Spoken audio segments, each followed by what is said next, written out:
concept of climax community के reference में हम इसको देखें तो ऐसे समुदाय जो किसी सक्सेशन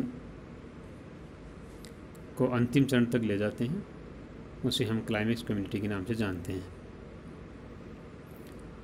या हम कह सकते हैं कि ऐसी कम्युनिटी जो सक्सेशन के बाद में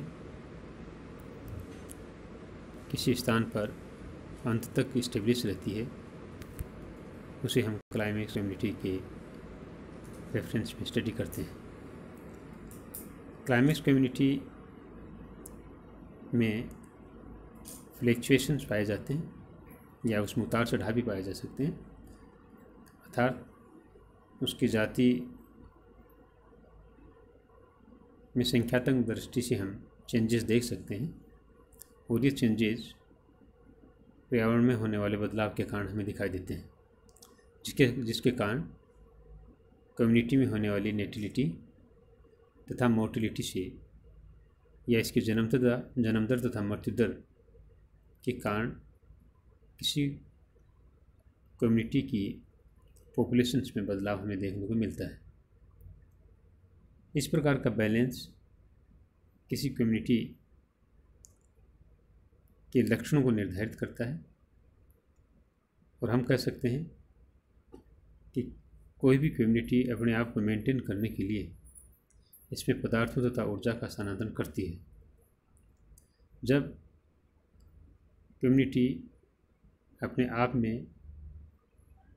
आप को मेंटेन करने का कार्य करती है तो इस प्रकार की कम्युनिटी को हम डायनेमिक इक्विलिब्रियम तथा स्टेडी स्टेट के नाम से जानते हैं। अर्थात हम कह सकते हैं कि वातावरणीय बदलाव के कारण किसी कम्युनिटी जब बदलाव होते हैं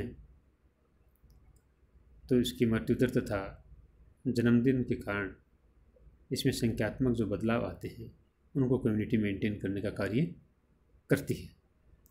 इसे हम डायनेमिक इक्विलिब्रियम या स्टेडी स्टेट के नाम से जानते हैं। हम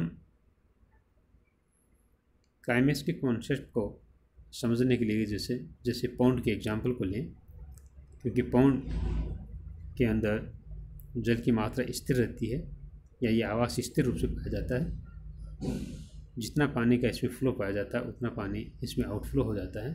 तो हम कह सकते हैं कि ये एक इक्वल स्टेट के अंदर या इक्वल पोजीशन के अंदर ये बना रहता है। तो हम कह सकते हैं कि पौंड एक स्टेडी स्टेट को रिप्रेजेंट करता है और इसके अंदर जो कम्युनिटी पाई जाती है उसका अध्ययन हम क्लाइमेक्स कम्युनिटी के रूप में कर सकते हैं।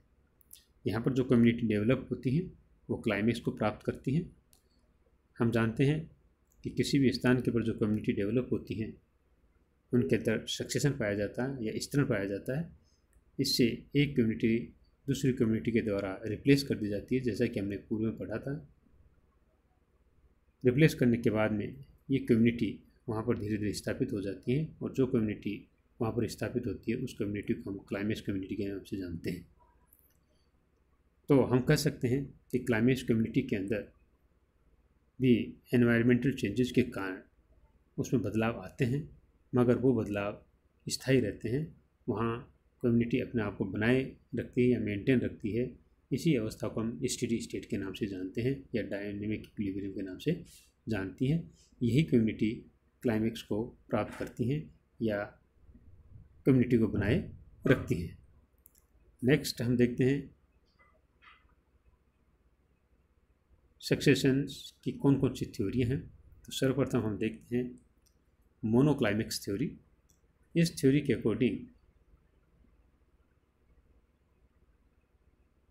मोनोक्लाइमेक्स थ्योरी में हम देखें तो इस थ्योरी के अकॉर्डिंग कोई एक कम्युनिटी जब क्लाइमेक्स कम्युनिटी के रूप में किसी ज्योग्राफिकल एरिया में उपस्थित होती है या किसी आवास में जब उपस्थित होती है तो हम इसे मोनोक्लाइमेक्स थ्योरी के नाम से जानते हैं। इस कम्युनिटी के अंदर टोपोग्राफिकल या भूगर्भीय धातु में होने वाली बदलाव तथा मृदा के विभिन्न प्रकारों के कारण इसके क्लाइमेट जोन में दूसरी प्रकार की कम्युनिटी भी ग्रो हो सकती है, मगर ये कम्युनिटी हम सबऑर्डिनेट कम्युनिटी के नाम से जानेंगे, या इनको हम सबऑर्डिनेट कम्युनिटी कहेंगे, या सहायक कम्युनिटियाँ इसके अंदर पनप जाती हैं।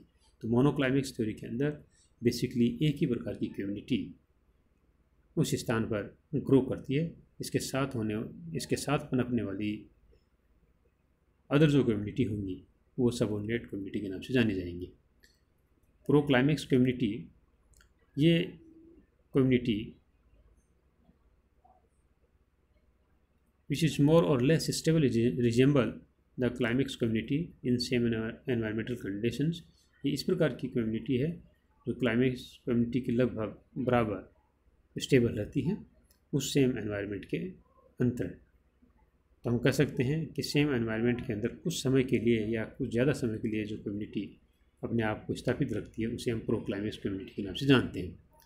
डिसक्लाइमेक्स कम्युनिटी के रेफरेंस पे हम कहें कि ये ऐसी कम्युनिटी हैं किसी जियोग्राफिकल एरिया में पाई जाने वाली या किसी स्थान के ऊपर पाई जाने वाली, जिन्हें मनुष्य के द्वारा या किसी एनिमल के द्वारा डिस्टर्ब कर दी जाती हैं, और डिस्टर्ब करने के बाद में कम्युनिटी अपने अस्तित्व को नहीं रख पाती। इन्हें हम डिसक्लाइमेक्स कम्युनिटी के नाम से जानते हैं। फॉर एग्जांपल हम देखें ग्रासलैंड इन फॉरेस्ट एरिया, या किसी जंगल के अंदर ग्रासलैंड जो एरिया है वो धीरे धीरे एनिमल्स के द्वारा या मैन के द्वारा डिस्टर्ब कर दिया जाता है, तो इसे हम डिसक्लाइमेक्स कम्युनिटी के अंतर्गत पढ़ते हैं। Preclimax community, when a community disturbs due to burning, cutting, grazing and flooding. इन कारणों की वजह से जब कोई कम्युनिटी किसी जियोग्राफिकल एरिया के अंदर डिस्टर्ब कर दी जाती है, हम ये कहें कि बर्निंग की वजह, आग लगने की वजह से, या जलने की वजह से, या ग्राजिंग की वजह से, या फ्लडिंग, या जैसे बाढ़ वगैरह आ जाती है, इनके कारण अगर कोई कम्युनिटी अपने जियोग्राफिकल एरिया से जब डिस्टर्ब होती है तो उस कम्युनिटी को हम प्रीक्लाइमेक्स कम्युनिटी के नाम से जानते हैं। नेक्स्ट हम देखते हैं post climax community. When a strip of higher form of vegetations life found in a climax community like forest strip in grassland. हम इसमें कह सकते हैं कि किसी कम्युनिटी के अंदर जैसे दूसरे प्रजाति के प्लांट्स या एनिमल्स रहने लग जाते हैं तो उसे पोस्ट क्लाइमेक्स कम्युनिटी कहते हैं। जैसे कि एक ग्रासलैंड कम्युनिटी है जिसके अंदर एक स्ट्रिप के रूप में या एक पट्टी के रूप में फॉरेस्ट के प्लांट्स जब पनप जाते हैं तो उसे हम ये कहेंगे कि ये पोस्ट क्लाइमेक्स कम्युनिटी है। ये हायर वेजिटेशंस जो इसमें पनपती है, इस हायर वेजिटेशंस को भी हम पोस्ट क्लाइमेक्स कम्युनिटी के नाम से जानते हैं। तो ये विभिन्न प्रकार की कम्युनिटीज़ हम देख सकते हैं किसी स्थान के ऊपर ग्रो करने वाली। नेक्स्ट हम देखते हैं पॉलीक्लाइमेक्स थ्योरी। पॉलीक्लाइमेक्स थ्योरी के according a number of different climax community may be present in a climate और geographical regions according to Nichols, Champion and Bor. साथ साथ इनके हैं विटबेकर 1953। इनके अनुसार पॉलीक्लाइमेक्स थ्योरी ये कहती है कि जब किसी स्थान के ऊपर एक से अधिक क्लाइमेक्स कम्युनिटी जब रहने लग जाती हैं या पनप जाती हैं तो उसे हम पॉलीक्लाइमेक्स थ्योरी के नाम से जानते हैं। यानी पॉलीक्लाइमेक्स यानी एक स्थान के ऊपर एक से अधिक क्लाइमेक्स कम्युनिटी का स्थापित हो जाना। इसी के अनुसार हम देखते हैं कि क्लाइमेक्स पैटर्न थ्योरी क्या कहती है। क्लाइमेक्स पैटर्न थ्योरी कहती है कि अकॉर्डिंग टू विटबेकर 1963 तथा शिलेस 1960 the compositions and character of the community are determined by total environment of the ecosystem and not by a single factor.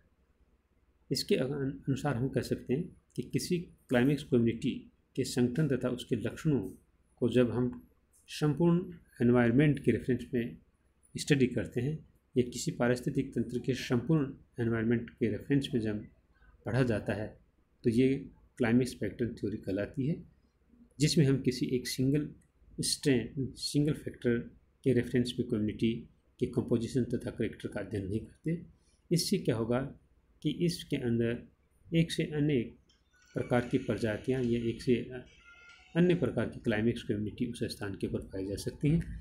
ये एक से अधिक प्रकार की क्लाइमेक्स कम्युनिटी जब इस स्थान के ऊपर पाई जाती हैं तो ये कम्युनिटी एक पैटर्न को रिप्रेजेंट करती है जिसे हम क्लाइमेक्स पैटर्न थ्योरी के अंतर्गत स्टडी करते हैं। जैसे हम कह सकते हैं कि किसी स्थान के ऊपर एनिमल्स तथा प्लांट्स की कम्युनिटी का पाया जाना और ये कम्युनिटी आपस में एक इंटर रिलेशनशिप इनके अंदर बीच में पाया जाता है या क्लोज रिलेशनशिप पाया जाता है या अपने आप को मेंटेन करने के लिए कम्युनिटी वहाँ पर स्थिर रहती है।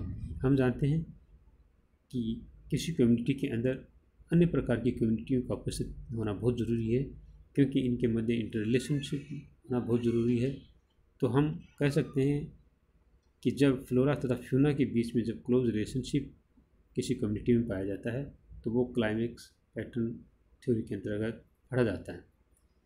हम जानते हैं कि किसी पर्टिकुलर एरिया के अंदर रहने वाले जीव जंतु वो प्लांट्स के ऊपर ही निर्भर रहते हैं फूड के लिए या अपने खाद्य पदार्थों को प्राप्त करने के लिए। जब मान लीजिए किसी पर्टिकुलर स्थान के ऊपर अन्य क्लाइमेक्स कम्युनिटी वहाँ नहीं पाई जाएंगी या दूसरी कम्युनिटी वहाँ नहीं पाई जाएंगी तो जीव जंतु वहाँ पर सर्वाइव नहीं कर सकते।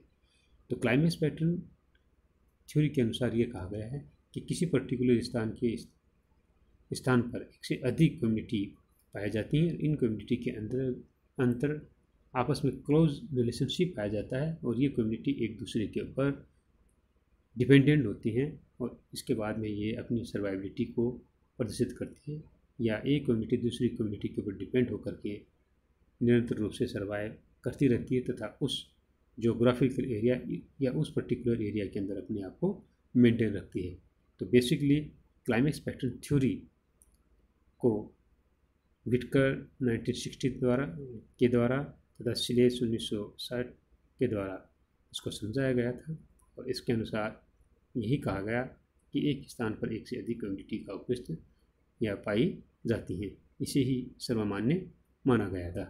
तो हमने आज इस वीडियो के अंदर अलग अलग कम्युनिटी का अध्ययन किया जो किसी पर्टिकुलर एरिया के अंदर पाई जाती हैं और ये क्लाइमेक्स कम्युनिटी हैं जो अपने आप को स्थापित रखती हैं। इससे पूर्व की जो कम्युनिटी पाई जाती हैं, जो सेरल स्टेज में कम्युनिटी पाई जाती है, जो पायनियर स्टेज से लेकर के अलग अलग सेरल स्टेज में जिनको रिप्लेस कर दिया जाता है, अंत में जो कम्युनिटी उस जियोग्राफिकल एरिया के अंदर स्थापित होती है, इसे ही हम क्लाइमेक्स कम्युनिटी कहते हैं, जिनको समझने के लिए विभिन्न प्रकार की थ्योरियाँ दी गई हैं जिनको हमने आज देखा।